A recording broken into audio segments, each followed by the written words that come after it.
Good afternoon, my dear students. Very good afternoon. In the last class, we discussed about the Colway's reactions and Reimer-Dimer reactions. So, the most important to practice ಮಾಡಿದ್ರೆ ಕೂಡ ಎಲ್ಲರಿಗೂ 2 marks ಕೇಳ್ತಾರೆ. Reimer-Dimer reactions are Colway's reactions. Reimer-Dimer reactions ಇಂದ ಏನು preparation ಮಾಡ್ತೀವಿ? Final ಇಂದ ನಾವು ಸ್ಯಾಲಿಸಿಲ್ aldehyde preparation ಮಾಡ್ತೀವಿ. Colway's reactions ಇಂದ ನಾವು ಸ್ಯಾಲಿಸಿಲಿಕ್ ಆಸಿಡ್ ಪ್ರಿಪರೇಷನ್ ಮಾಡ್ತೀವಿ. ಹೌದಲ್ವಾ? ನೀಟಾಗಿ ಪ್ರಾಕ್ಟೀಸ್ ಮಾಡ್ಕೊಳ್ಳಿ. So now in the today class we will move on to the new concept of this organic chapter. Alcohols, phenols ಆಯಿತು phenols ಆಯಿತು. ಈಗ the new concept that is ethers. Okay, what is the general formula of ethers? ಬರ್ದಿ ನೋಡಿ ನಾನು ROR'. Okay, ether ನಾವು ethers ಗೆ first ಓದಿದೀವಿ ನಾವು ಏನು ಅಂತಂದ್ರೆ ethers ನಾವು ಈ ತರ ಆಕ್ಸಿಜನ್ ಇಂದ ರೆಪ್ರೆಸೆಂಟ್ ಮಾಡ್ತೀವಿ. O ಅಂತ ಬರ್ತೀವಿ. ಈ ಕಡೆ ಒಂದು ಗ್ರೂಪ್ ಇರುತ್ತೆ, ಈ ಕಡೆ ಒಂದು ಗ್ರೂಪ್ ಇರುತ್ತೆ. ಈ ಕಡೆ R ಅಥವಾ R' ಅಂತ ಹೇಳ್ತೀವಿ. R ಅಥವಾ R' ಅಂತ ನಾವು ಆಲ್ಕೈಲ್ ಅಂತ ಹೇಳ್ಬೋದು. ಬಿಡ್ಕೊಳ್ಳಿ. R ಅಂತಂದ್ರೆ ನಾವು ಆಲ್ಕೈಲ್ ಅಂತ ಹೇಳ್ಬೋದು ಅಥವಾ ಇದು ಆಲ್ಕೋ ಕ್ವಾಲಿಟೀಸ್ ಅಂಡ್ ಅರೈಲ್ ಅಂತ ಹೇಳ್ಬೋದು. ಅಷ್ಟೇ ಅಲ್ಲ ಇದನ್ನು ನಾವು ಆಲ್ಕೈಲ್ ಅಂತ ಕೂಡ ಹೇಳ್ಬೋದು. ಕ್ವಾಲಿಟೀಸ್ ಅಂಡ್ ಆಲ್ಕೈಲ್ ಅರೈಲ್ ಅಥವಾ ಆಲ್ಕೈಲ್ ಅಂತ ನಾವು ಹೇಳ್ತೀವಿ. R stand for. Okay, between alkyl and aryl ಅಥವಾ alkyl if we put oxygen atoms we call these as ethers. ಹಾಗಾದ್ರೆ ಡೆಫಿನಿಷನ್ ಹೇಳೋದಾದ್ರೆ ethers are the group of organic compounds which can be represented by the general formula ROR'. It is a group of organic compounds in which oxygen atom is surrounded by the alkyl ಅಥವಾ aryl atoms ಅಂತ ಹೇಳ್ತೀವಿ. ಅದನ್ನ ನಾವು ಯಾವ general represent ಮಾಡ್ತೀವಿ ಅಂತಂದ್ರೆ ROR' ಅಂತ ಹೇಳ್ಬೋದು. Simple water ethers are the group of organic compounds which can be represented by the formula RO and R'. Here R and R' stands for alkyl ಅಥವಾ aryl ಅಥವಾ alkyl. Sir, what is meant by alkyl? Alkyl ಅಂದ್ರೆ ನೋಡಿ methane CH4 ಅಂದ್ರೆ methane. Methane ಅಲ್ಲಿ CH4 ಅಲ್ಲಿ ಒಂದು ಹೆಚ್ಚನ್ನು ತೆಗೆದ್ರೆ CH4 methane, ethane, propane, ಬ್ಯೂಟೇನ್ಸ್ ಅವೆಲ್ಲ ಕೂಡ ಕಾಮನ್ ಆಗಿ ಆಲ್ಕೈಲ್ ಅಂತ ಹೇಳ್ತೀವಿ. ಮೀಥೈಲ್, ಈಥೈಲ್, ಓಕೆ, ಈಥೈಲ್, ಪ್ರೋಪೈನ್, ಬ್ಯೂಟೇನ್ಸ್ ಅದಕ್ಕೆ ನಾವು ಆಲ್ಕೈನ್ಸ್ ಅಂತ ಹೇಳ್ತೀವಿ, ಆಲ್ಕಿನ್ಸ್ ಅಂತ ಹೇಳ್ತೀವಿ. ಅದೇ ತರ ಈಥೈಲ್, ಪ್ರೋಪೈನ್, ಬ್ಯೂಟೇನ್ಸ್ ಗೆ ನಾವು ಆಲ್ಕೈನ್ಸ್ ಅಂತ ಹೇಳ್ತೀವಿ. ಹೌದಲ್ವಾ? ಅದೇ ತರ ಇಲ್ಲಿ ಒಂದು ಆಲ್ಕೈನ್ ತಗೊಂಡಿದ್ವಿ. ಆಲ್ಕೈನ್ ಒಂದು ಎಕ್ಸಾಂಪಲ್ CH4. ಇದರಲ್ಲಿ ಒಂದೇ ತೆಗೆದು ನೋಡಿ ಈ CH4 ಅನ್ನು ಇಲ್ಲಿ ಬರ್ಕೊಂಡಿದ್ವಿ. CH3 ಒಂದೇ ಹೊರಗೆ ತಗೊಂಡಿದ್ವಿ. ಈ H ಬದಲಾಗಿ ಯಾರು ಬೇರೆ ಗ್ರೂಪ್ ಬಂತು ಅಂತಂದ್ರೆ ನಾವು ಮೀಥೇನ್ ಅಂತ ಹೇಳಂಗಿಲ್ಲ, ಮೀಥೈಲ್ ಅಂತ ಹೇಳ್ಬೇಕು. ಮೀಥೈಲ್ ಕ್ಲೋರೈಡ್ ಮೀಥೇನ್ ಹೊರಟೋಗಿ H ಬದಲಾಗಿ Cl ಬಂತು, ಯಾವುದೋ ಬೇರೆ ಗ್ರೂಪ್ ಬಂತು ಅಂತಂದ್ರೆ ಇದಕ್ಕೆ ನಾವು ಹೈಡ್ರೋಕಾರ್ಬನ್ ರಾಡಿಕಲ್ ಅಂತ ಹೇಳ್ತೀವಿ. ಹೈಡ್ರೋಕಾರ್ಬನ್ ರಾಡಿಕಲ್ ಅಂತ ಹೇಳ್ತೀವಿ. ಮೀಥೈಲ್ ಕ್ಲೋರೈಡ್ ಅಂತ ಹೇಳ್ತೀವಿ. ಅದೇ ತರ ಆಲ್ಕೈಲ್ ಅಂತಂದ್ರೆ ಮೀಥೈಲ್, ಈಥೈಲ್, ಪ್ರೋಪೈಲ್, ಬ್ಯೂಟೈಲ್ ಈ ತರ. ಅರೈಲ್ ಅಂತಂದ್ರೆ ನಾವು ಆರೋಮ್ಯಾಟಿಕ್ ರಿಂಗ್ ಇರುತ್ತಲ್ಲ, ಅರೈಲ್ ಅಂತಂದ್ರೆ ಆರೋಮ್ಯಾಟಿಕ್ ಅಂತ ಹೇಳ್ತೀವಿ. ಇದಕ್ಕೆ ನಾವು ಬೆಂಜಿನ್ ಅಂತ ಹೇಳ್ತೀವಿ. ಬೆಂಜಿನ್ ನಮ್ಗೆ ಗೊತ್ತು, ಎಲ್ಲ ಕಡೆ ಕೂಡ ಒಂದೊಂದು ಕಾರ್ಬನ್ ಇದೆ. ಟೋಟಲ್ ಫಾರ್ಮುಲಾ ಬೆಂಜಿನ್ C6 ಅಂತ. ಪ್ರತಿಯೊಂದು ಕಾರ್ಬನ್ ಕೂಡ ಒಂದೊಂದು ಹೈಡ್ರೋಜನ್ ಇರೋದ್ರಲ್ಲಿ ಬರೆಯಬೇಕು ಅಂತ ಇಲ್ಲ, ತೋರಿಸಬೇಕು ಅನ್ನೋ ಅವಶ್ಯಕತೆ ಇಲ್ಲ. ಓಕೆ, ಇಷ್ಟು ಬಂದು ಸಾಕು. ಇದರಲ್ಲಿ ಆರ್ ಕಾರ್ಬನ್ ಇದಾವೆ, 6 ಹೈಡ್ರೋಜನ್ ಇವೆ ಅಂತ ಅರ್ಥ. ಹಾಗಾದ್ರೆ ಈ C6H6 each carbon should contain 1 hydrogen atoms. ಈ ಪ್ರತಿಯೊಂದು ಹೈಡ್ರೋಜನ್ ಆಟಮ್ಸ್ ಕೂಡ ಕಾರ್ಬನ್ ಸರೌಂಡ್ ಆಗಿರ್ತವೆ. ಅದರಲ್ಲಿ ಒಂದು ಹೈಡ್ರೋಜನ್ ಈ ತರ ಬರ್ಕೊಂತೀವಿ ನಾವು C6H5 ಅಂತ. ಯಾವ ಒಂದು ಗ್ರೂಪ್ ಈಗ ಈ Cl ಇದೆ, ಯಾವ ಗ್ರೂಪ್ ಈ Cl ಅಟ್ಯಾಚ್ ಆಗಬೇಕು ಅಂತಂದ್ರೆ ಈ H ಹೋಗುತ್ತೆ, ಆ ಪ್ಲೇಸ್ ಈ Cl ಬರುತ್ತೆ. ಆವಾಗ ಇದನ್ನ ನಾವು ಕ್ಲೋರೋಬೆಂಜಿನ್ ಅಂತ ಹೇಳ್ತೀವಿ ಅಥವಾ ಫಿನೈಲ್ ಕ್ಲೋರೈಡ್ ಅಂತ ಹೇಳ್ತೀನಿ. ವಿನಃ ಬೆನ್ಸೈಲ್ ಕ್ಲೋರೈಡ್ ಅಂತ ನಾವು ಹೇಳಂಗಿಲ್ಲ. ಇದು ಬೆನ್ಸಿನ್, ಯಾವ್ದಾದ್ರು ಗ್ರೂಪ್ ಅಟ್ಯಾಚ್ ಆಗೋದಕ್ಕೆ ನಾವು ಫಿನೈಲ್ ಅಂತ ಹೇಳಬೇಕು. ಫಿನೈಲ್ ಅಂತ ನಾವು ಅದಕ್ಕೆ ಹೇಳಬೇಕು. ಅಥವಾ ವೈಪ್ರಶ್ನೆ ಮಾಡಿದ್ರೆ ಕ್ಲೋರೋಬೆಂಜಿನ್, ಬ್ರೋಮೋಬೆಂಜಿನ್, ಫ್ಲೋರೋಬೆಂಜಿನ್ ಈ ತರ ಹೇಳ್ತೀವಿ. ಹೌದಲ್ವಾ? ಹೈಡ್ರೋಕಾರ್ಬನ್ ಅಂತ ಹೇಳ್ತೀವಿ. ಇನ್ನು ಆಲ್ಕೈಲ್ ಅಂತಂದ್ರೆ ಅಂದ್ರೆ ಆರೋಮ್ಯಾಟಿಕ್, ಆಲ್ಕೈಲ್ ಅಂದ್ರೆ ಆಲ್ಕೈಲ್ ಗ್ರೂಪ್ಸ್ ಅಂದ್ರೆ ಎರಡು ಸೇರಿ ಇರ್ತವೆ. ಅದಕ್ಕೆ ನಾವು ಆಲ್ಕೈಲ್ ಅಂತ ಹೇಳ್ತೀವಿ. ಫಾರ್ ಎಕ್ಸಾಂಪಲ್ ನೋಡಿ, ಅಂದ್ರೆ ಬೆನ್ಸಿನ್ ರಿಂಗ್ ಇದೆ, ಇದಕ್ಕೆ C3 ಗ್ರೂಪ್ ಕೂಡ ಸೇರಿಸ್ಕೊಳ್ಳೋಣ. ಆಲ್ಕೈಲ್ ಇದೆ, ಆಲ್ಕೈಲ್ ಗ್ರೂಪ್ ಇದು ಅರೈಲ್ ಗ್ರೂಪ್ ಇದೆ. ಓಕೆನಾ? ಎಕ್ಸಾಂಪಲ್ ಇದು ಟಾಲಿನ್ ಅಂತ ಹೇಳ್ಬೋದು. ಅಂದ್ರೆ ಆರೋಮ್ಯಾಟಿಕ್ ರಿಂಗ್ ಇರುತ್ತೆ, ಆಲ್ಕೈಲ್ ಗ್ರೂಪ್ಸ್ ಕೂಡ ಇರ್ತವೆ. ಇದಕ್ಕೆ ನಾವು ಆಲ್ಕೈಲ್ ಅಂತ ಹೇಳ್ತೀವಿ. ಈ ಮೂರಲ್ಲಿ ಯಾವ್ದಾರ ಇರ್ಬೋದು, ಆಕ್ಸಿಜನ್ ಸುತ್ತ ಆಲ್ಕೈಲ್ ಇರ್ಬೋದು, ಆರ್ ಇರ್ಬೋದು ಅಥವಾ ಆಲ್ಕೈಲ್ ಇರ್ಬೋದು. ನೆಕ್ಸ್ಟ್ ಕ್ಲಾಸಿಫಿಕೇಶನ್ ಹೋಗೋಣ. ಹೇಳ್ತೀನಂತೆ ಕ್ಲಾಸಿಫಿಕೇಶನ್ ಹೋಗೋಣ. ಈ ತರ ನಿಮ್ಗೆ ಹೇಳ್ತೀನಿ. ಏನ್ ಹೇಳ್ತೀನಿ ಅಂತಂದ್ರೆ ಸೆಂಟ್ರಲ್ ಆಟಮ್ ಆಕ್ಸಿಜನ್ ಇರ್ತದೆ. ಆಕ್ಸಿಜನ್ ಇರೋದಕ್ಕೆ ನಾವು ಈಥರ್ ಅಂತ ಹೇಳ್ತೀವಿ. ಸರ್ ಹಾಗಾದ್ರೆ ಇದೇನು ಸರ್ ಅಂತ ನೀವು ಕೇಳ್ಬೋದು. ಇದಕ್ಕೆ ನಾವು ಕೀಟನ್ ಅಂತ ಹೇಳ್ತೀವಿ. ಅದೇ ತರ ಈ ಕಾರ್ಬನ್ ಪಕ್ಕ ಇನ್ನೊಂದು ಆಕ್ಸಿಜನ್ ಇರೋದಕ್ಕೆ ನಾವು ಎಸ್ಟರ್ ಅಂತ ಹೇಳ್ತೀವಿ. ಏನು ಬೇಡ ಅಂತ ಹೇಳ್ಬಿಟ್ಟು ವಸ್ತು ತಂದಾಗ ಆಕ್ಸಿಜನ್ ಹಾಕಿರೋದಕ್ಕೆ ನಾವು ಈಥರ್ ಅಂತ ಹೇಳ್ತೀವಿ. ಅರ್ಥ ಆಯ್ತಲ್ವಾ? ಸೊ ಹಾಗಾದ್ರೆ ಇದಕ್ಕೆ ನಾವು ಈಥರ್ ಅಂತ ಹೇಳ್ತೀವಿ. ಸೊ ನೆಕ್ಸ್ಟ್ ಕ್ಲಾಸಿಫಿಕೇಶನ್ ಹೋಗೋಣ. ಈ ಆಲ್ಕೈಲ್ ಮತ್ತು ಅರೈಲ್ ಅಂತ ಹೇಳಿದ್ರೆ ಈಗ ಎರಡು ತರ ಕ್ಲಾಸಿಫಿಕೇಶನ್ ಮಾಡ್ತೀವಿ. ಈಥರ್ಸ್ ಅಂತಂದ್ರೆ ಎರಡು ತರ ಕ್ಲಾಸಿಫಿಕೇಶನ್ ಮಾಡ್ತೀವಿ. Will classify the ethers into 2 types basically. One is symmetrical ethers ಅಥವಾ ಸಿಂಪಲ್ ಈಥರ್ಸ್ ಅಂತ ಕೂಡ ಹೇಳ್ತಿದ್ದೀವಿ. ನಾವು laws of qualities and simple ether. Laws of qualities and simple ethers. It is a mixed ether ಅಂದ್ರೆ it is a mixed ether. Simple ether, mixed ether, symmetrical ether, unsymmetrical ether. Simple ether ಅಂತಂದ್ರೆ surrounding oxygen atoms, okay, around oxygen atoms ಏನಿದೆ ಒಂದೇ ತರ groups ಇದ್ರೆ symmetrical ಅಥವಾ simple ಅಂತ ಹೇಳ್ತೀವಿ. Very simple. Ethers ಅಲ್ಲಿ these are the types of ethers. These are the different type of ethers in which the ether having same kind of alkyl or alkyl groups. ಒಂದೇ ತರ groups ಇದೆ, ಅದಕ್ಕೆ ನಾವು symmetrical ethers ಅಂತ ಹೇಳ್ತೀವಿ. Example ನೋಡಿ, ಇಲ್ಲೂ CH3 ಇದೆ, CH3 ಇದೆ, ಸೆಂಟ್ರಲ್ ಆಕ್ಸಿಜನ್ ಇದೆ, ಸಿಮೆಟ್ರಿಕಲ್ ಈಥರ್. ಬೆನ್ಸೈಲ್ ಫೀನಲ್ ಇದೆ, ಫೀನಲ್ ಇದೆ, ಸೆಂಟ್ರಲ್ ಇದೆ, ಆಕ್ಸಿಜನ್ ರಿಂಗ್ ಇದೆ, ಆಕ್ಸಿಜನ್ ಗ್ರೂಪ್ ಇದೆ. It is also simple ether. ಆ ಕಡೆ ಈ ಕಡೆ ಒಂದೇ ತರ ಸಿಂಪಲ್ ಅಂತ ಹೇಳ್ತೀವಿ, ಬೇರೆ ತರ ಅನ್ಸಿಮೆಟ್ರಿಕಲ್ ಅಂತ ಹೇಳ್ತೀವಿ. ಸಿಮೆಟ್ರಿಕಲ್, ಅಸಿಮೆಟ್ರಿಕಲ್, ಸಿಂಪಲ್, ಮಿಕ್ಸ್ಡ್ ಅಂತ ಹೇಳ್ತೀವಿ. ನೋಡಿ CH3 ಇದೆ, ಈ ಕಡೆ ಬೆನ್ಸಿನ್ ಇದೆ, CH3 ಇದೆ, CH5 ಇದೆ, ಮೀಥೈಲ್ ಫೀನೈಲ್ ಈಥರ್ ಇದೆ, ಇದು ಈಥೈಲ್ ಮೀಥೈಲ್ ಈಥರ್ ಇದೆ. ಈ ತರ ನಾವು ಸಿಮೆಟ್ರಿಕಲ್ ಮತ್ತೆ ಅನ್ಸಿಮೆಟ್ರಿಕಲ್, ಸಿಂಪಲ್ ಅಥವಾ ಮಿಕ್ಸ್ಡ್ ಈಥರ್ಸ್ ಅಂತ ನಾವು ಕ್ಲಾಸಿಫಿಕೇಶನ್ ಮಾಡಿದ್ವಿ. ಇಂಪಾರ್ಟೆಂಟ್ ಅಂತ ಹೇಳ್ಕೊಳ್ಳಿ ಇದನ್ನ. ಓಕೆ, ನಮಗೆ ಈಥರ್ಸ್ ಡೆಫಿನೇಷನ್ ಗೊತ್ತಾಯ್ತು. ಓಕೆ, ಆಲ್ಕೈಲ್ ಆಗ್ಬೋದು, ಅರೈಲ್ ಅಥವಾ ಆಲ್ಕೈಲ್ ಆಗ್ಬೋದು ಅಂತ ಗೊತ್ತಾಯ್ತು. ಇಲ್ಲಿ ಬರ್ತೀನಿ ಅನ್ಹೈಡ್ರೇಟ್ಸ್ ಆಫ್ ಆಲ್ಕೋಹಾಲ್ ಅಂತ ಇತ್ತು. ಅಂದ್ರೆ ಅರ್ಥ ಅನ್ಹೈಡ್ರೇಟ್ಸ್ ಅಂದ್ರೆ ಏನು? Anhydrates without water.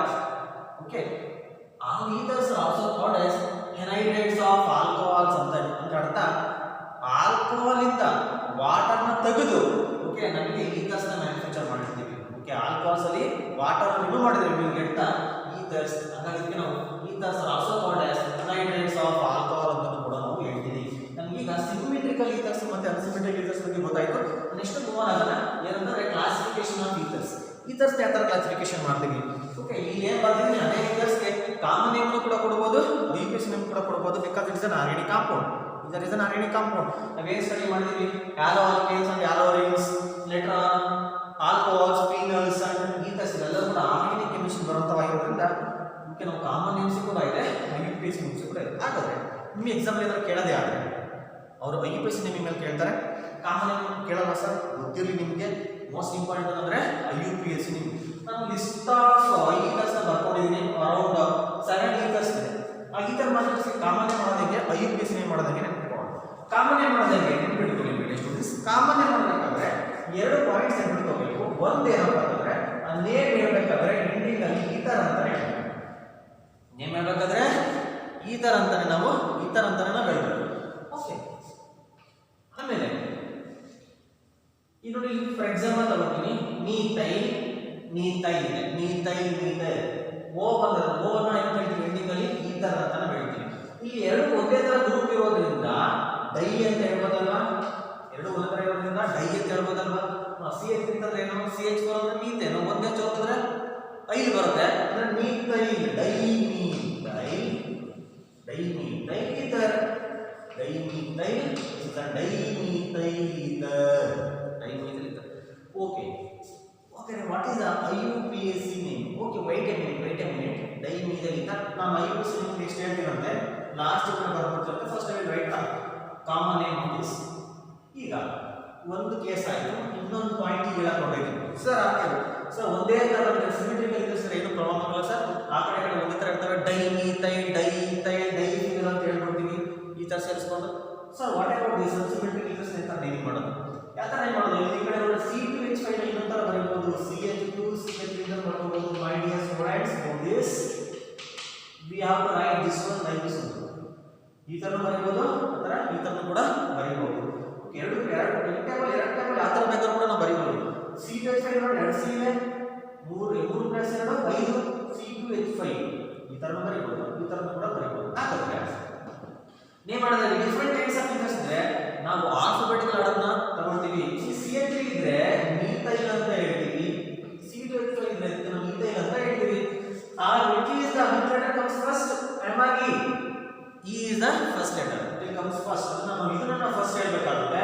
ಹಾಗಾದ್ರೆ ಹೆಂಗೆ ಹೇಳ್ತೀವಿ ಅಂತಂದ್ರೆ ಆಲ್ಫಾಬೆಟಿಕಲ್ ಪ್ರಕಾರ E ಫಸ್ಟ್ ಬರೋದ್ರಿಂದ ಈಥೈಲ್, ಆಮೇಲೆ ಮೀಥೈಲ್. ಅನ್ಸಿಮೆಟ್ರಿಕಲ್ ಅಲ್ಲಿ ಆಲ್ಫಾಬೆಟಿಕಲ್ ನ ಅನ್ಸಿಮೆಟ್ರಿಕಲ್ ಈ ತರ ಏನು ಮಾಡಬೇಕು? ಆಲ್ಫಾಬೆಟಿಕಲ್ ಆರ್ಡರ್ ನ ಸೆಲೆಕ್ಟ್ ಮಾಡಬೇಕು. ಈಥೈಲ್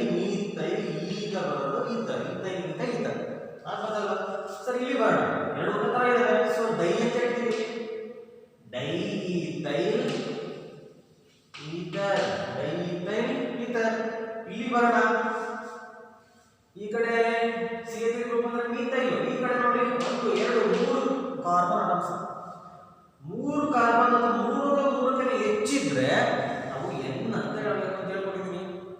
ಓಕೆ, ಬ್ರಾಂಚ್ ಆಗಿದ್ರೆ ಐಸೋ ಅಂತ ಹೇಳ್ತೀವಿ, ಆ ಕಡೆ ಈ ಕಡೆ ಎರಡು ಕಡೆ ಬ್ರಾಂಚ್ ಆಗಿದ್ರೆ ಡಿಯೋ ಅಂತ ಹೇಳ್ತೀವಿ. ಹೌದಲ್ವಾ? ಇಲ್ಲಿ ನೋಡೋಣ, ಫಸ್ಟ್ ಒಂದೇ ಒಂದಿದೆ, ಅದನ್ನ ನಾನು ಮೀಥೈಲ್ ಅಂತ ಬರ್ಕೊಂಡ್ಬಿಡ್ತೀನಿ. ಮೀಥೈಲ್ ಅಂತ ಬರ್ಕೊಂಡ್ಬಿಡ್ತೀನಿ. ಏನಂತೀನಿ ತಗೊಳ್ತಾ ಇಲ್ಲ ಫಸ್ಟ್ ಅಂತಂದ್ರೆ ಒಂದು 3 ಕಾರ್ಬನ್ ಇದ್ರೆ ಪ್ರೋಪ್ ಅಂತ ಹೇಳ್ತೀನಿ, ಪ್ರೋಪ್ ಅಂತ ಹೇಳ್ತೀನಿ. ಇಲ್ಲಿ CH3 ಇರೋದ್ರಿಂದ ನಾನು ಮೀಥೈಲ್ ಅಂತ ಹೇಳ್ತೀನಿ. M ಫಸ್ಟ್ ಬರ್ತದೆ, P ಫಸ್ಟ್ ಬರ್ತದೆ, M ಫಸ್ಟ್ ಬರ್ತದೆ. ಸೊ ಮೀಥೈಲ್ ಇದನ್ನ ಹೇಳ್ಬೇಕಾದ್ರೆ 3 ಕಾರ್ಬನ್ ಇರೋದ್ರಿಂದ N ಅಂತ ಸೇರಿಸ್ಕೋಬೇಕು. Methyl N propyl, methyl N propyl. ಈಗ ಇದನ್ನ ಈ ತರ ಅಂತ ಹೇಳ್ತೀವಿ, ಮೀಥೈಲ್ N ಪ್ರೋಪೈಲ್ ಈ ತರ ಅಂತ ಹೇಳ್ತೀವಿ. ಈಗ ಇಲ್ಲಿ ಬರೋಣ, ಸರಿ ಈ ತರ ಹೇಗೆ ಮಾಡೋದು, ಈ ತರ ಹೇಗೆ ಮಾಡೋದು ಅಂತಂದ್ರೆ ಈ ಕಡೆ ಮೀಥೈಲ್ ಇದೆ, ಈ ಕಡೆ ನೋಡಿ 3 ಕಾರ್ಬನ್ ಇದೆ. ಓಕೆ, 1 2 3 1 2 3 ಇಲ್ಲೊಂದು ನಂಬರ್ ಕೊಡ್ಕೋಬಹುದು. 1 ನಂಬರ್ ಯಾಕೆ ಕೊಡ್ತೀವಿ ಗೊತ್ತಾ? IUPAC ನಂಬರ್ ನಂಬರ್ ಕೊಡ್ಕೊಳ್ತೀವಿ. ಏನ ಆದ್ರೆ ಇದನ್ನ ಹೆಂಗೆ ಹೇಳೋದು, ಇದನ್ನ ಹೆಂಗೆ ಹೇಳ್ತೀವಿ ಅಂತಂದ್ರೆ ನೋಡಿ, ಈ ಕಾರ್ಬನ್ಗೆ ಬ್ರಾಂಚ್ ಆಗಿ ಇರೋದ್ರಿಂದ, ಸೆಂಟ್ರಲ್ ಕಾರ್ಬನ್ಗೆ ಬ್ರಾಂಚ್ ಆಗಿರೋದ್ರಿಂದ ಈ ಕಡೆ ಇದನ್ನ ಹೇಳ್ಬೇಕಾದ್ರೆ ನಾವು ಐಸೋ ಅಂತ ಹೇಳ್ತೀವಿ. ಫಸ್ಟ್ ಇದು ಹೇಳ್ಬಿಡ್ತೀವಿ, ಇಲ್ಲೂ ಕೂಡ 3 ಕಾರ್ಬನ್ ಇದೆ, ಇದನ್ನ ಪ್ರೋಪ್ ಅಂತ ಹೇಳ್ತೀವಿ. ಇದು 1C ಇದೆ ಅಂದ್ರೆ ಇದನ್ನ M ಅಂತ ಹೇಳ್ತೀವಿ, ಮೀಥೈಲ್ ಅಂತ ಹೇಳ್ತೀವಿ. M ಫಸ್ಟ್ ಬರುತ್ತೆ, ಮೀಥೈಲ್ ಫಸ್ಟ್ ಬರ್ಕೊಂಡ್ಬಿಡೋಣ, ಮೀಥೈಲ್. ಓಕೆನಾ, ಮೀಥೈಲ್. ಈ ಇದಕ್ಕೆ ಬರ್ತೀನಿ ಹೇಳೋದಕ್ಕೆ, ಎರಡನೇ ಕಾರ್ಬನ್ ಅಲ್ಲಿ ಬ್ರಾಂಚ್ ಆಗಿರೋದ್ರಿಂದ, ಸೆಂಟ್ರಿಗೆ ಬ್ರಾಂಚ್ ಆಗಿರೋದ್ರಿಂದ ನಾವು ಉದ್ದಕ್ಕಿದ್ರೆ N ಅಂತ ಹೇಳ್ತೀವಿ. ಸೆಂಟ್ರಿಗೆ ಬ್ರಾಂಚ್ ಆಗಿದ್ರೆ, ಇಲ್ಲಿಂದ ಬ್ರಾಂಚ್ ಆಗಿದ್ರೆ ಅದನ್ನ ನಾವು ಐಸೋ ಅಂತ ಹೇಳ್ತೀವಿ. ಮೀಥೈಲ್ ಐಸೋ ಪ್ರೋಪೈಲ್ 3 ಕಾರ್ಬನ್ ಇದೆ. ಸೊ ಇಲ್ಲಿ N, ಇಲ್ಲಿ iso, methyl iso propyl ether ಆಗೋದಲ್ವಾ? ನೆಕ್ಸ್ಟ್ ಮುಂದಕ್ಕೆ ಹೋಗೋಣ. ಇದಕ್ಕೆ ಹೆಂಗೆ ಮಾಡೋದು, ಈ ಕಡೆ ಮೀಥೈಲ್ ಇದೆ, ಈ ಕಡೆ ಬೆನ್ಸೈಲ್ ಅಲ್ಲ, ಅದು ಫೀನೈಲ್. ಫೀನೈಲ್ ಅಂದ್ರೆ PHNOL, ಇದು ಮೀಥೈಲ್. ಸೊ ಯಾವ ಫಸ್ಟ್ ಟೈಮ್ ತಗೋಬೇಕು ನಾವು, ಮೀಥೈಲ್ ತಗೋಬೇಕು. therefore ಮೀಥೈಲ್ ಆಮೇಲೆ ಫೀನೈಲ್, ಮೀಥೈಲ್ ಫೀನೈಲ್. ಈಗ ಬರೋದು ಮೀಥೈಲ್ ಫೀನೈಲ್ ಈಥರ್. ನೀಟಾಗಿ ನೋಡ್ಕೋಬೇಕು, ಬರೆದು ಪ್ರಾಕ್ಟೀಸ್ ಮಾಡಬೇಕು ಮನೆಯಲ್ಲಿ ಕೂತ್ಕೊಂಡು. ನೆಕ್ಸ್ಟ್ ಇದಕ್ಕೆ ಬರೋಣ. ಈ ಕಡೆ ಫೀನೈಲ್ ಇದೆ, ಈ ಕಡೆ ಎರಡು ಸೇರಿಸ್ತೀವಿ. ಇದನ್ನ ನಾವೇ ಹೇಳಿದ್ದೀನಿ ನಿಮಗೆ ಏನಂತಂದ್ರೆ C-ಫೀನೈಲ್ ಕೂಡ ಬರ್ಕೋಬಹುದು ಅಂತ ಹೇಳಿದ್ದೆ ನಾನು. ಹಾಗಾಗಿ ಇದನ್ನ ನಾವು ಮೀಥೈಲ್ ಅಂತ ಹೇಳ್ತೀವಿ. ಮೀಥೈಲ್ ಅಂದ್ರೆ ಫಸ್ಟ್ ಹೇಳೋದು E ಬರುತ್ತೆ, ಇಲ್ಲ ಬರುತ್ತೆ P ಬರುತ್ತೆ. Which is the right order select. ಇದನ್ನ ತಗೋಬೇಕು. ಸೊ ಫಸ್ಟ್ ಈಥೈಲ್ ಬರ್ಕೊಳ್ತೀನಿ, ಆಮೇಲೆ ಫೀನೈಲ್ ಬರ್ಕೊಳ್ತೇನೆ. ಈಗ ಈಥೈಲ್ ಫೀನೈಲ್. ಇದು way of writing, the common way, the common name of ethers. It is the right way of writing the common nomenclature, common name for the ethers. ಈಗ ಬರೋಣ IUPAC. Okay, IUPAC international union of pure and applied chemistry. ಇದು ನೆನ್ಪಿಟ್ಕೋಬೇಕು. IUPAC ನಿಮ್ಗೆ exam ಅಂತ ಕೇಳ್ತಾರೆ, ಕೇಳಿದ್ರೆ most important competitive exam ಕೂಡ ಇದನ್ನ use ಮೇಲೆ ಕ್ವೆಶ್ಚನ್ಸ್ ಅರೈಸ್ ಆಗುತ್ತೆ ನಿಮಗೆ. ಎಸ್ಪೆಷಲಿ ನಿಮಗೆ IUPAC ನಿಮ್ಮಲ್ಲಿ ಕೂಡ ಕೇಳ್ತಾರೆ. ಓಕೆ, ಸಿಮೆಟ್ರಿಕಲ್ ಇದ್ದಾರೆ ಅಂದ್ರೆ ಎಕ್ಸಾಂಪಲ್ ಕೊಡಿ ಅಂತ ಕೇಳ್ತಾರೆ. ಯಾರೋ ಒಂದು ಎಕ್ಸಾಂಪಲ್ ಕೇಳಿದ್ದಾರೆ, ನಿಮ್ಮ ಸೆಕೆಂಡ್ ಪಿ ಲಾಸ್ಟ್ ಎಕ್ಸಾಂಪಲ್ ಕೇಳಿದ್ದಾರೆ, ಗಿವ್ ಎನ್ ಎಕ್ಸಾಂಪಲ್ ಫಾರ್ ಅನ್ಸಿಮೆಟ್ರಿಕಲ್ ಇದ್ದಾರೆ, ಸಿಮೆಟ್ರಿಕಲ್ ಇದ್ದಾರೆ ಅಂತ ಕೂಡ ಕೇಳ್ಬಿಟ್ಟಿದ್ದಾರೆ. ಈಗ ನೋಡುವ IUPAC ನೇಮ್ ಏನು ಮಾಡೋದು. IUPAC ನೇಮ್ ಅಂತಂದ್ರೆ ನಂಬರ್ ಕೊಡಬೇಕು. ಇಲ್ಲಿ ಒಂದು ಈ ಥರ ನಂಬರ್ ಕೊಡ್ತೀವಿ, ಉದ್ದಕ್ಕಿದ್ರೆ ನಂಬರ್ ಕೊಡ್ತೀವಿ. ಸಿಂಪಲ್ ಆಗಿ ಯಾವಾಗ ಏನು ಮಾಡ್ತೀವಿ ನಾವು, ಸಿಂಪಲ್ ಯಾವಾಗ ಏನು ಮಾಡೋದು ನೋಡೋಣ. ಈಗ ಮೀಥೈಲ್ ಎರಡು ಕಡೆ ಮೀಥೈಲ್ ಇದ್ರೆ ಡೈ ಮೀಥೈಲ್ ಈ ಥರ ಅಂತ ಹೇಳ್ತೀವಿ, ಹೌದಲ್ವಾ? ಓಕೆ, ಇಲ್ಲಿ ನಾವೇನ್ ಮಾಡ್ತಿದ್ದೇವೆ, IUPAC ನೇಮ್ ಮಾಡಬೇಕು ಹೇಳ್ಬೇಕಾದ್ರೆ ಆಕ್ಸಿಜನ್ ಈ ಕಡೆಗೆ ಅಥವಾ ಈ ಕಡೆಗೆ ಎರಡು ಕಡೆಗೆ ಒಂದು ಕಡೆಯಲ್ಲಿ ಸೇರ್ಕೊಂಡು, ಎರಡು ಕಡೆ ಈ ಕಡೆ ಸೇರ್ಕೊಳ್ಳುತ್ತೆ ಅಥವಾ ಈ ಕಡೆ ಸೇರ್ಕೊಳ್ಳುತ್ತೆ. ಯಾವ ಕಡೆ ಸೇರಿಸ್ಕೊಂತೀವಿ ಅಂತಂದ್ರೆ ಯಾವ ಸೈಡಲ್ಲಿ ಕಾರ್ಬನ್ ಅಟಾಮ್ಸ್ ಕಡಿಮೆ ಇರ್ತವೋ ಆ ಕಡೆ ಸೇರಿಸ್ಕೊಳ್ತೀವಿ. ಈಗ ಫಾರ್ ಎಕ್ಸಾಂಪಲ್ ಒಂದು ಎಕ್ಸಾಂಪಲ್ ಕೊಡ್ತೀನಿ ನೋಡಿ ನಿಮಗೆ. ಎರಡು ಕಡೆ ಸೇಮ್ ಇರೋದ್ರಿಂದ ಈ ಯಾವ್ದನ್ನ ಈ ಕಡೆಗೆ ಸೇರಿಸ್ಕೊಂತೀವಿ ಇಟ್ಕೊಳ್ಳಿ, ಆ ಕಡೆ ಬೇಕಾದ್ರೆ ಸೇರಿಸ್ಕೋಬಹುದು. ಮೀಥೈಲ್ ಓ ಸೇರ್ಕೊಂಡ್ರೆ ಮೆಥಾಕ್ಸಿ, ಮೆಥಾಕ್ಸಿ ಸಿಂಗಲ್ ಬಾಂಡ್ ಇದೆ, ಒಂದು ಕಾರ್ಬನ್ ಇದೆ, ಸಿಂಗಲ್ ಬಾಂಡ್ ಇದ್ರೆ ಸಿಂಗಲ್ ಕಾರ್ಬನ್ ಅಂದ್ರೆ ಮೀಥ್, ಸಿಂಗಲ್ ಕಾರ್ಬನ್ ಒಂದು ಕಾರ್ಬನ್ ಅಂದ್ರೆ ಮೀಥ್, ಸಿಂಗಲ್ ಬಾಂಡ್ ಇದ್ರೆ ANE. So methoxy methane name ಏನಂತ ಹೇಳ್ತೀವಿ ಅಂತಂದ್ರೆ ಮೆಥಾಕ್ಸಿ ಮೀಥೇನ್, ಮೆಥಾಕ್ಸಿ ಮೀಥೇನ್. ಇಲ್ಲಿ ಬರೋಣ ನೋಡಿ, ಇದರಲ್ಲಿ ಯಾವ ಈ ಕಡೆ ಒಂದು ಕಾರ್ಬನ್ ಇದೆ, ಈ ಕಡೆ ಎರಡು ಕಾರ್ಬನ್ ಇದೆ. ಯಾವ ಕಡೆ ಸೇರೋಣ ಒಂದೇ ತರ ಇದ್ರೆ ನೋ ಪ್ರಾಬ್ಲಮ್, ಏನು ಪ್ರಾಬ್ಲಮ್ ಆಗಲ್ಲ. ಒಂದೇ ಸೇಮ್ ಗ್ರೂಪ್ ಇದೆ ಏನಾಗಲ್ಲ. ಡಿಫ್ರೆಂಟ್ ಗ್ರೂಪ್ ಇದ್ದಾಗ ಅನ್ಸಿಮೆಟ್ರಿಕಲ್ ಇದ್ದಾಗ ಏನಾಗುತ್ತೆ ಅಂದ್ರೆ ಈ ಆಕ್ಸಿಜನ್ ಯಾವ ಕಡೆ ಸೇರೋಣ ಅಂತಂದ್ರೆ ಕಡಿಮೆ ನಂಬರ್ ಆಫ್ ಕಾರ್ಬನ್ಸ್ ಯಾವ ಕಡೆ ಇರ್ತಾವೋ ಆ ಕಡೆ ಸೇರೋಣ. ಹಾಗಾದ್ರೆ ಆಕ್ಸಿಜನ್ ಈ ಕಡೆ ಹೋಗುತ್ತೆ. ಮೆಥಾಕ್ಸಿ, ಮೆಥಾಕ್ಸಿ ಈ ಆಕ್ಸಿಜನ್ ಈ ಕಡೆ ಹೋಯ್ತು, ಉಳ್ಕೊಂಡಿರೋದು 2 ಕಾರ್ಬನ್ ಇರೋದು, 2 ಕಾರ್ಬನ್ ಇದ್ರೆ ಈ ಸಿಂಗಲ್ ಬಾಂಡ್ ಬರ್ತದೆ, ಮೆಥಾಕ್ಸಿ ಈಥೇನ್ ಅಂತ ಹೇಳ್ತೀವಿ. ಏನು ಸಿಂಗಲ್ ಬಾಂಡ್ ಬರ್ತದೆ ನೋಡಿ, CH2 CH3 ಸಿಂಗಲ್ ಬಾಂಡ್ ಬರುತ್ತೆ. ಅದು ಕಂಬೈನ್ ಮಾಡಿದ್ರೆ CH5 ಅಂತ ಹೇಳ್ತೀವಿ. ಇಲ್ಲಿ ಬರೋಣ, ಇಲ್ಲಿ ಬಂದ್ರೆ 2 ಕಡೆ ಸೇಮ್ ಇದೆ, ಹಾಗಾಗಿ ಎಥಾಕ್ಸಿ ಈಥೇನ್. ಸಿಮೆಟ್ರಿಕಲ್ ಏನು ಪ್ರಾಬ್ಲಮ್ ಆಗಲ್ಲ ನಮಗೆ. ಎಥಾಕ್ಸಿ ಈಥೇನ್, ಆಕ್ಸಿ ಆಕ್ಸಿ ಅಂತ ಹೇಳ್ತೀವಿ. ಎಥಾಕ್ಸಿ ಎಥಾಕ್ಸಿ ಅಲ್ಲ, ಆಮೇಲೆ ಮೆಥಾಕ್ಸಿ ಮೀನಾಕ್ಸಿ ಅಲ್ಲ, ನೀಟಾಗಿ ಬರೆಯಬೇಕಲ್ಲ. ಇಲ್ಲಿ ನೋಡುವ ಈ ತರ ಇದೆ, ಏನು ಮಾಡ್ತೀವಿ ಅಂತಂದ್ರೆ 1 2 3 3 ಕಾರ್ಬನ್ ಇದೆ. ಯಾವ ಪಕ್ಷ ಕಾಣುತ್ತೆ ಇದು ಆಪ್ಷನ್ ಆಪ್ಷನ್ ಕಡಿಮೆ ನಂಬರ್ ಆಫ್ ಕಾರ್ಬನ್ಗಳಿಗೆ ಮೆಥಾಕ್ಸಿ ಮೆಥಾಕ್ಸಿ ಮೆಥಾಕ್ಸಿ 1 2 3 ಮೆಥಾಕ್ಸಿ ಉಳ್ಕೊಂಡಿದ್ದು 3 ಕಾರ್ಬನ್ ಇದೆ, ಪ್ರೋಪೇನ್ ಮೆಥಾಕ್ಸಿ ಪ್ರೋಪೇನ್. ನೆಕ್ಸ್ಟ್ ಇದಕ್ಕೆ ಬರೋಣ. ಇಲ್ಲಿ ನೋಡಿ ಇದು ಯಾವ ಕಡೆ ಸೇರ್ಕೊಂಡ್ರೆ ಈ ಕಡೆ ಸೇರ್ಕೊಂಡ್ರೆ ಮೆಥಾಕ್ಸಿ ಮೆಥಾಕ್ಸಿ 1 2 3 तो 2 ಮೆಥಾಕ್ಸಿ ಎರಡನೇ ಕಾರ್ಬನ್ ಬ್ರಾಂಚ್ ಆಗಿದೆ ಅಲ್ವಾ, ಅದನ್ನ ನಾವು 2 ಮೆಥಾಕ್ಸಿ ಪ್ರೋಪೇನ್ ಅಂತ ಹೇಳ್ತೀವಿ. 2 ಮೆಥಾಕ್ಸಿ ಪ್ರೋಪೇನ್ ಮಾಲಿಕ್ಯೂಲ್ 2 ಮೆಥಾಕ್ಸಿ. ಇಲ್ಲಿ ಬಂದ್ರೆ ಮೆಥಾಕ್ಸಿ ಬೆನ್ಝೀನ್ ಅಂತ ಹೇಳ್ತೀವಿ. ಯಾಕೆ ಆಲ್ಟರ್ನೇಟ್ ಕಡೆಗಳಲ್ಲಿ ಈ ಕಡೆ ಸೇರಿಸಬೇಕು, ಮೆಥಾಕ್ಸಿ ಬೆನ್ಝೀನ್ ಅಂತ ಹೇಳ್ತೀವಿ. This is the right way of methoxy benzene. Next ಇಲ್ಲಿ ಬರೋಣ. ಇಲ್ಲಿ ಬಂದ್ರೆ 2 ಕಾರ್ಬನ್ ಇದೆ, 6 ಕಾರ್ಬನ್ ಇದೆ, ಇದರಲ್ಲಿ 6 ಕಾರ್ಬನ್ ಇದೆ, ಮುಂದೆ ಒಂದು ಇಲ್ಲಿ ಬಂದ್ರೆ ಎಥಾಕ್ಸಿ ಬೆನ್ಝೀನ್ ಅಂತ ಹೇಳ್ತೀವಿ. ಇದು ರೈಟ್. ಸರ್ ಇದೊಂದು ಬಿಟ್ಟಿದ್ದೀನಿ, ಕಾಮನ್ ಹೇಳೋದಾದ್ರೆ ಡೈಫಿನೈಲ್ ಈ ತರ ಹೇಳ್ತೀವಿ. IUPAC ಹೇಳೋದಾದ್ರೆ ಒಂದು ಕಡೆಗೆ ಸೇರಿಸ್ಕೊತೀವಿ, ಅವಾಗ ಇದನ್ನ ನಾವು ಫೆನಾಕ್ಸಿ ಅಂತ ಹೇಳ್ಬೇಕು, ಪಿನಾಕ್ಸಿ, ಇನ್ನೊಂದನ್ನ ಬೆನ್ಝೀನ್ ಅಂತ ಹೇಳ್ತೀವಿ. ಪಿನಾಕ್ಸಿ ಬೆನ್ಝೀನ್ ಅಂತ ಹೇಳ್ತೀವಿ. ಒಂದನ್ನ ಫಿನೈಲ್ ಅಂತ ತಗೋಬೇಕು, ಇನ್ನೊಂದನ್ನ ಬೆನ್ಝಾನ್ ಅಂತ ತಗೋಬೇಕು. ಇದು ಈ ಕಡೆಗೆ ಹೋದ್ರೆ ಏನಿಲ್ಲ ಆಗ್ತದೆ, ಈ ಕಡೆಗೆ ಹೋದ್ರೆ ಇದನ್ನ ನಾವು ಬೆನ್ಝೀನ್ ಅಂತ ಹೇಳ್ತೀವಿ, ಫಿನಾಕ್ಸಿ ಬೆನ್ಝೀನ್ ಅಂತ ಹೇಳ್ತೀವಿ. ಈ ತರ ನಾವು ಕಾಮನ್ ನೇಮ್ ಮತ್ತು IUPAC ನೇಮ್ಸ್ ಆಫ್ ಈಥರ್ಸ್ ನ ಮಾಡೋದು. ಮೋಸ್ಟ್ ಇಂಪಾರ್ಟೆಂಟ್ 1 ಮಾರ್ಕ್ಸ್ ಕೇಳ್ತಾರೆ ಈಥರ್ಸ್ ನ IUPAC ಹೆಂಗೆ ಮಾಡೋದು ಈಗ ನೆನ್ಪಿಟ್ಕೊಳ್ಳಿ, ಒಂದ್ಸಲ ನೋಡ್ಕೊಳ್ಳಿ.